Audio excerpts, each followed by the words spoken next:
propose d'accueillir notre prochaine invitée. Il s'agit de Léa Gallis, qui est PDG de la société Galanc. On va parler de sécurité et de cyclisme. Installez-vous ici, Léa, bienvenue. Bonjour Léa.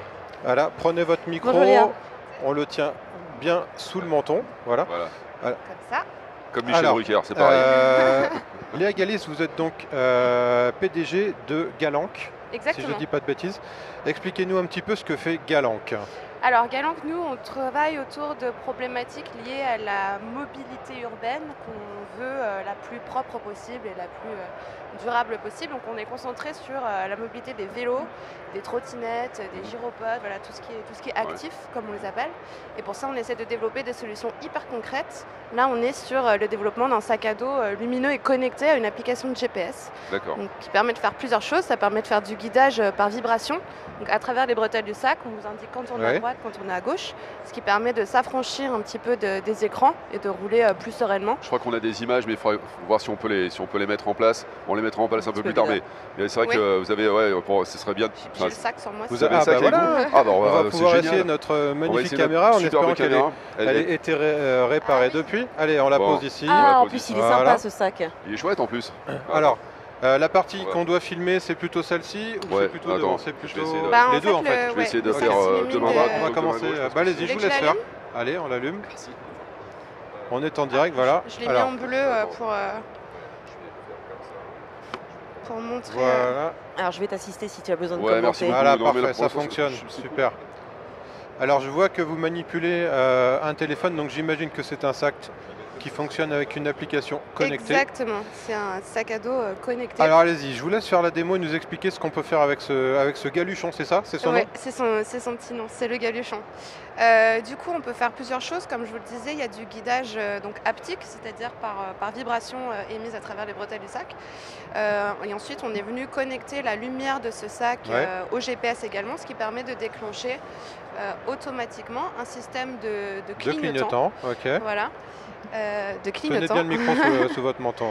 Ce qui permet d'indiquer ses directions à tout son environnement, sachant que les lumières de signalisation, c'est obligatoire pour tous les véhicules motorisés, motos, etc. Et en fait, c'était complètement inaccessible au vélo.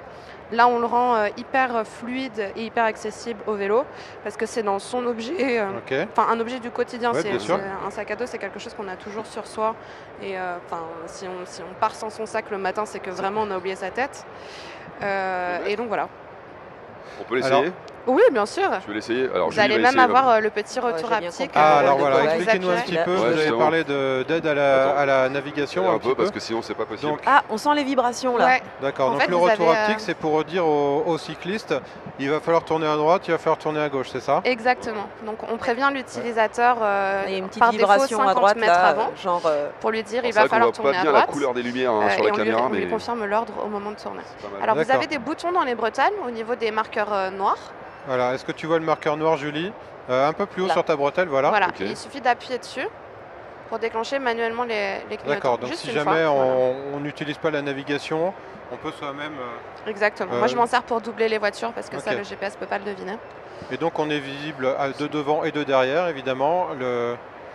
La bretelle clignote sur toute sa longueur. Alors, je ne sais pas si vous vous rendez compte en fait à l'image, mais il est beau ce sac en plus. Il est...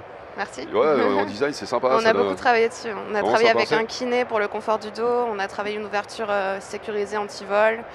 Il est imperméable, évidemment. Ordinateur jusqu'à 15 pouces. On a un petit peu l'impression de faire du téléachat là, mais oui, on n'a pas encore parlé de prix ni de numéro à appeler pour l'acheter, mais il y a des promotions en ce moment là, on peut faire des trucs, non? Oui, c'est les soldes en ce moment, alors on essaie de faire comme tout le monde. Combien de temps il vous a fallu pour développer ça? Il nous a fallu quasiment 2 ans. D'accord. Quasiment 2 ans, on s'est lancé sur Kickstarter en juin 2017 avec une première version du produit. Une campagne qui a bien marché. On a réussi à faire une industrialisation très rapide et après beaucoup travailler avec nos clients pour voir ce qui allait, ce qui allait pas. Et ça, c'est tout un redéveloppement de produit suite à cette première expérience. Et on recommercialise en gros depuis octobre. Petite question comme ça, c'est l'unique modèle ou vous allez le développer d'autres types de sacs du coup, avec un style différent? Non, on va le décliner. On est en train justement de faire une version plus volumineuse de sac. On va le coucher parce que Nicolas, sinon on ne lui voit plus que la tête. Ah d'accord. Ouais, juste le crâne, c'est pas mal.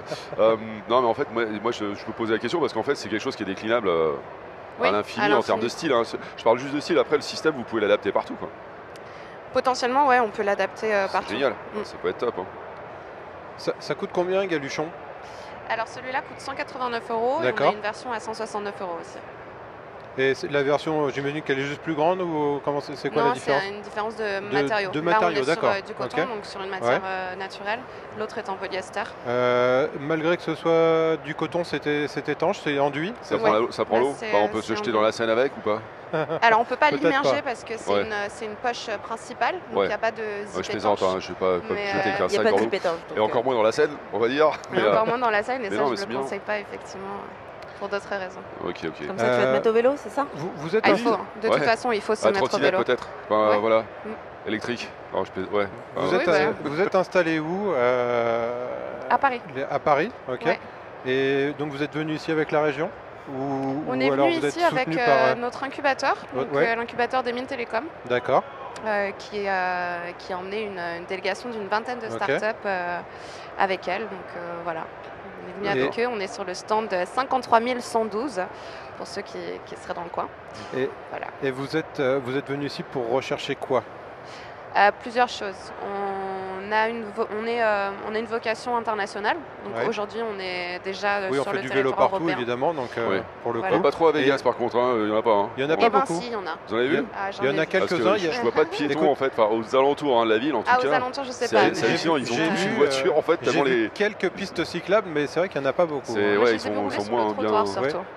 Et au Target, il y a plein de vélos en vente à Las Vegas. Voilà.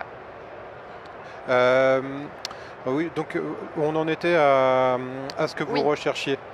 Du coup, on est bien sur le territoire européen et on n'a pas encore de partenaire, notamment pour la distribution sur le territoire nord-américain, sud-américain également et asiatique. Et là, c'est ce qu'on est en train de trouver sur le salon, c'est des partenariats de distribution potentiels, parce que rien n'est fait, évidemment.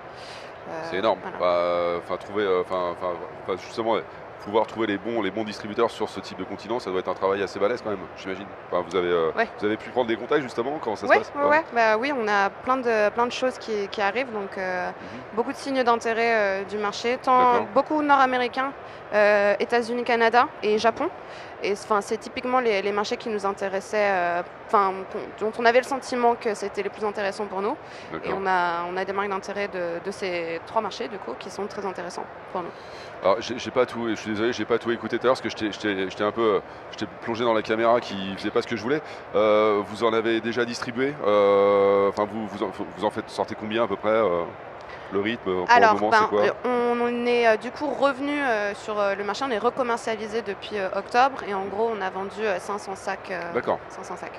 Ok. Voilà. Ces sacs sont fabriqués, développés en France ou Oui, alors cette version-là, la première version était vraiment 100% française, même les matériaux étaient français. Cette version-là est à 75% française et il y a de l'asiatique dedans. D'accord, c'est quoi? C'est pour des questions de coût?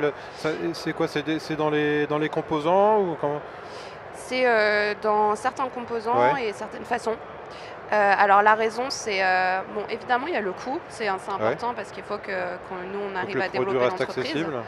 Mais il y a aussi une question de qualité, de savoir-faire qu'on n'a pas en fait en France et qui est beaucoup plus facile à mettre en place en Chine. Et donc voilà, ça a été aussi une question de simplicité, de qualité et de savoir-faire en fait. Avant de conclure, il nous reste un peu plus d'1 minute. C'est quoi la prochaine étape pour vous, pour le Galuchon, pour Galanc? Alors la prochaine étape, là on est en train de rationaliser complètement notre processus industriel, donc c'est vraiment beaucoup de travail, ce qui va pouvoir nous permettre après d'avoir une politique commerciale un peu plus agressive pour pouvoir vraiment nous étendre et pouvoir faire en sorte d'être disponible au plus grand nombre. Vous l'idéal, c'est plutôt taper sur du web, sur des entreprises sur le web, des distributeurs web, ou plutôt sur du je sais pas, Walmart, j'en sais rien, par exemple aux États-Unis ou des gens comme ça. On a une stratégie de marque, c'est-à-dire qu'on défend certaines valeurs qui font qu'on essaie de ne pas faire paraître ça comme un produit, mais vraiment un style de vie. Donc on est plutôt sur le web ou alors sur certaines boutiques à concept fort. Voilà. Vélo, mais vélo sympa, des trucs un peu urbains, un peu. C'est ça, exactement. D'accord. Ok. Trottinette, en l'occurrence. Je sais qu'en France, ça se développe énormément.